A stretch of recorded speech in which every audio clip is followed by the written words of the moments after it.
Oil pulling அது எப்படி பண்ணுறது? காலையில் எழுந்ததும் எதுவும் சாப்பிடாமல் இதயம் வளர்த்தை வாயில ஊத்தி நல்லா கொப்பளிக்கணும், அப்புறம் அதை துப்பிடணும். இதுதான் ஆயில் புல்லிங்.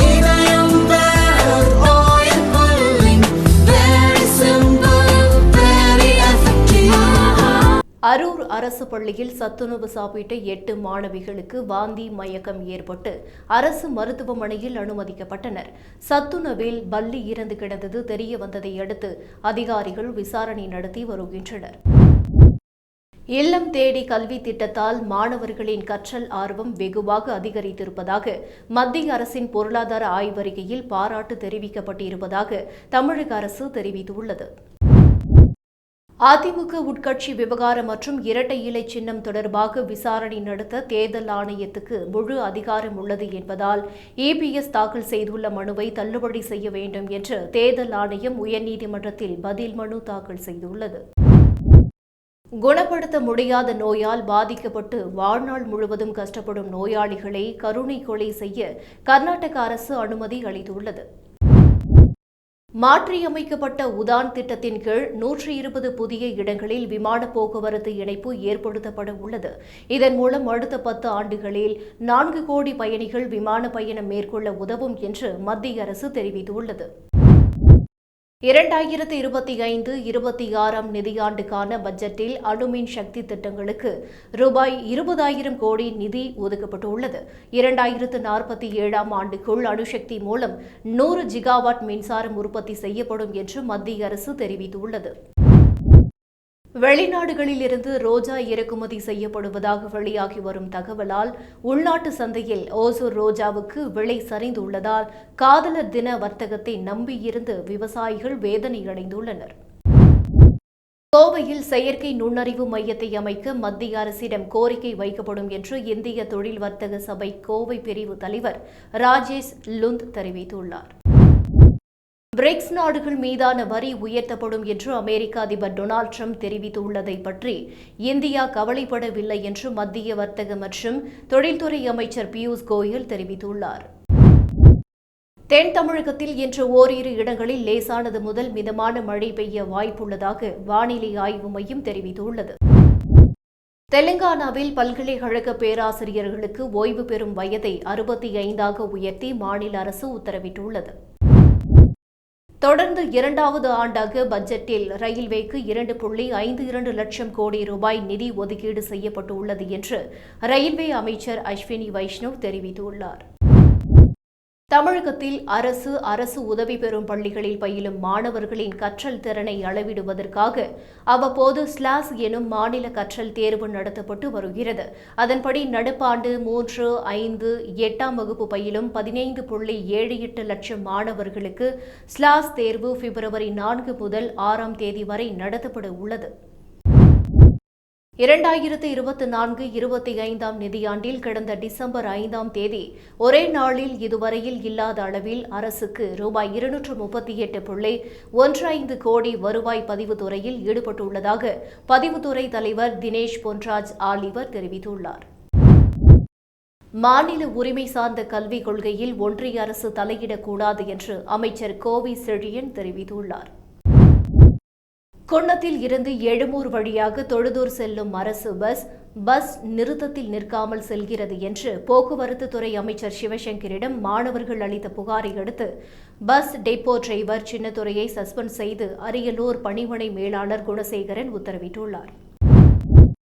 முகூர்த்த நாளையொட்டி தமிழ்நாடு முழுவதும் இன்று அனைத்து பத்திரப்பதிவு அலுவலகங்களும் செயல்படும் என்று தமிழ்நாடு அரசு அறிவித்துள்ளது.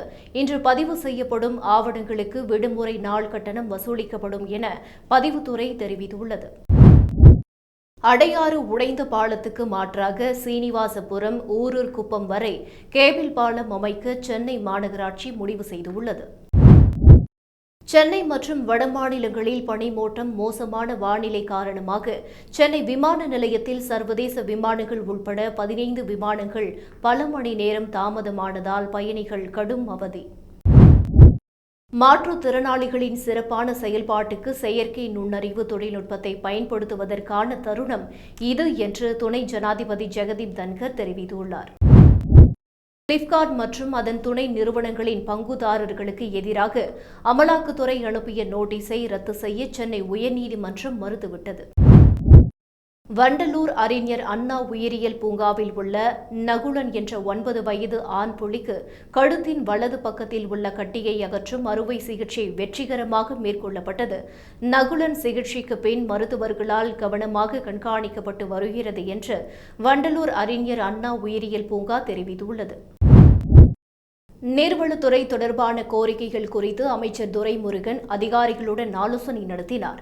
இக்கூட்டத்தில் 2025-26 ஆண்டின் மானிய கோரிக்கையின் போது மேற்கொள்ளப்பட உள்ள புதிய நீர்த்தேக்கங்கள், தடுப்பணைகள், புதிய பாசன கட்டுமானங்கள், பெஞ்சல் புயலினால் பாதிக்கப்பட்ட பாசன கட்டுமானங்களை விரைவில் சீரமைத்தல் உள்ளிட்டவை குறித்து விவாதிக்கப்பட்டது.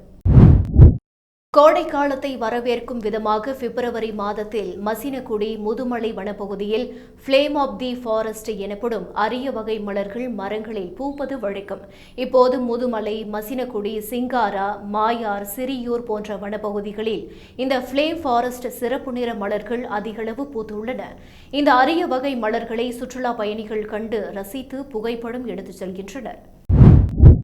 யுஜிசி பரிந்துரைப்படி கௌரவ விரிவுரையாளர்களுக்கு ஊதியம் வழங்கி படிப்படியாக பணி நிரந்தரம் செய்ய வேண்டும் என்று தமிழக அரசுக்கு எஸ்டிபிஐயின் மாநில தலைவர் நெல்லை முபாரக் வலியுறுத்தியுள்ளார்.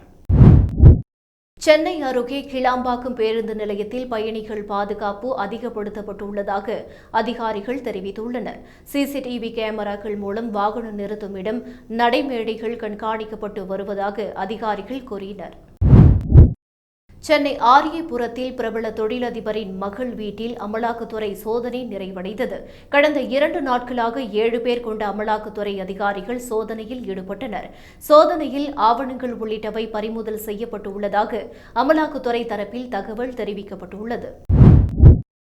மத்திய அரசின் பட்ஜெட் எதிரொலியாக தங்கம் விலை நேற்று 2 முறை உயர்ந்து 1 பவுன் 62,320 ரூபாய்க்கு விற்பனையாகி புதிய உச்சத்தை தொட்டது. முன்னாள் நட்சத்திர வீரர்கள் பங்கேற்கும் சர்வதேச மாஸ்டர்ஸ் லீக் பிப்ரவரி 22ஆம் தேதி தொடங்குகிறது. இந்தியா உட்பட 6 நாடுகள் பங்கேற்கும் இந்த போட்டியில் இந்திய அணிக்காக அதிரடி ஆட்டக்காரர் யுவராஜ் சிங் விளையாட உள்ளார். இந்திய கிரிக்கெட் ஜாம்பவான் சச்சின் டெண்டுல்கருக்கு வாழ்நாள் சாதனையாளர் விருது அறிவிக்கப்பட்டுள்ளது. கடந்த 2024ஆம் ஆண்டில் சிறந்த சர்வதேச கிரிக்கெட் வீரராக இந்திய ஆல்ரவுண்டர் ஜஸ்பிரீத் பும்ரா தேர்வு செய்யப்பட்டுள்ளார்.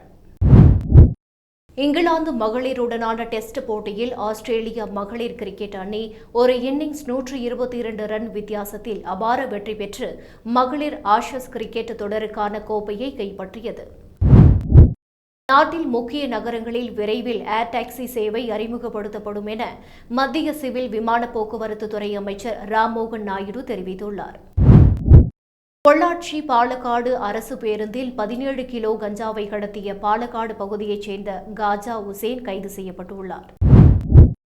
சேலம் அருகே 7ஆம் வகுப்பு படிக்கும் பள்ளி மாணவிக்கு பாலியல் தொந்தரவு கொடுத்த கடலூர் மாவட்டம் வேப்பூரைச் சேர்ந்த முத்துராஜ் என்ற முதியவர் போக்சோவில் கைது செய்யப்பட்டுள்ளார். தமிழ்நாடு முழுவதும் இன்று பத்திரப்பதிவு அலுவலகங்கள் செயல்படும் என அறிவிக்கப்பட்டுள்ளது. காலை 10 மணி முதல் பொதுமக்கள் ஆவணப்பதிவு முடியும் வரை அலுவலகம் இயங்கும். ஞாயிற்றுக்கிழமை செய்யப்படும் ஆவணப்பதிவுக்கு விடுமுறை நாள் கட்டணம் வசூலிக்கப்படும் என்று பதிவுத்துறை தெரிவித்துள்ளது. மதுரையில் தூய்மை பணியாளர்களுக்கான சுய உதவிக்குழுக்களை உருவாக்கி ஒப்பந்த வேலைகளை அவர்களுக்கே வழங்க வேண்டும் என்று தூய்மை பணியாளர்கள் அரசுக்கு கோரிக்கை வைத்துள்ளனர். சிவபக்தர்களால் தென் கைலாயம் என போற்றப்படும் வெள்ளியங்கிரி மலை பக்தர்கள் மலையேற்றத்துக்காக திறக்கப்பட்டுள்ளது. பக்தர்களின் நலன் கருதி பல்வேறு வழிகாட்டு நெறிமுறைகளை கோவை மாவட்ட நிர்வாகம் வெளியிட்டுள்ளது. திருச்செந்தூர் அரசு மருத்துவமனை விபத்து சிகிச்சை பிரிவில் சொகுசாக தூங்கும் தெருநாய்களை பணியாளர்கள் கண்டு கொள்ளாததால் பொதுமக்கள் அச்சமடைந்துள்ளனர். வேசிக்க தலைவர் திருமாவளவனுக்கு கொலை மிரட்டல் விடுத்ததாக மதுரை மாவட்டத்தைச் சேர்ந்த சினிமா தயாரிப்பாளர் ஷௌத்ரி மீது 4 பிரிவுகளின் கீழ் வழக்கு பதிவு செய்யப்பட்டுள்ளது.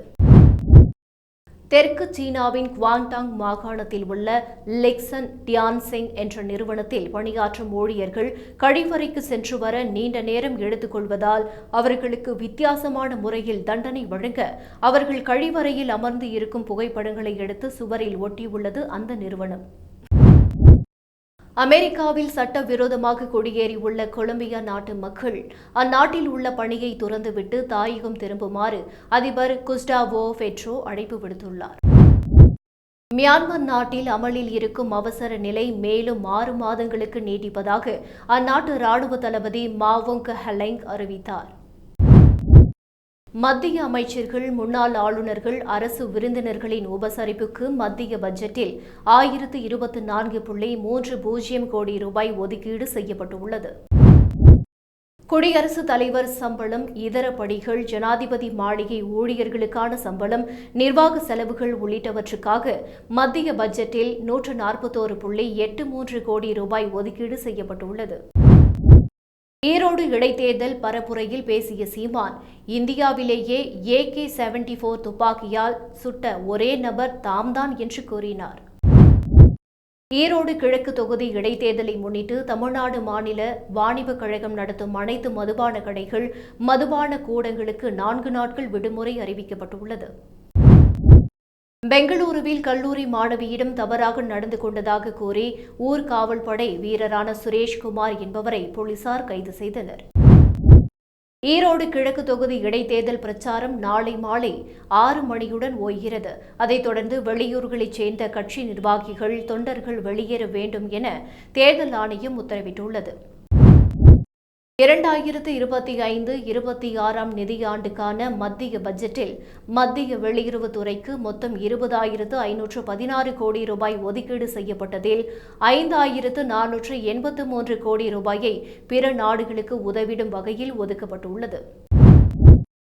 சோமாலியாவில் IS பயங்கரவாதிகளை குறிவைத்து அமெரிக்கா வான்வழி தாக்குதல் நடத்தியதில் IS பயங்கரவாதிகள் பலர் உயிரிழந்து உள்ளதாக அமெரிக்கா தெரிவித்துள்ளது.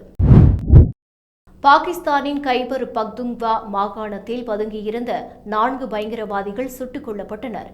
பின்னர் நடத்திய விசாரணையில் அவர்கள் அனைவரும் தெஹ்ரிக்-இ-தாலிபான் பாகிஸ்தான் அமைப்பைச் சேர்ந்தவர்கள் தெரியவந்துள்ளது.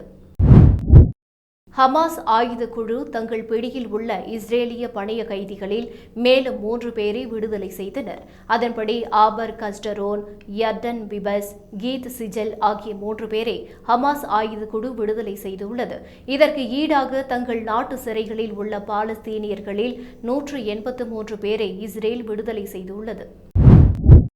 டெல்லி சட்டசபைக்கு வருகிற 5ஆம் தேதி தேர்தல் நடக்க உள்ள நிலையில் பாஜக வேட்பாளர்களை ஆதரித்து பிரதமர் மோடி இன்று தீவிர வாக்கு சேகரிப்பில் ஈடுபடுகிறார்.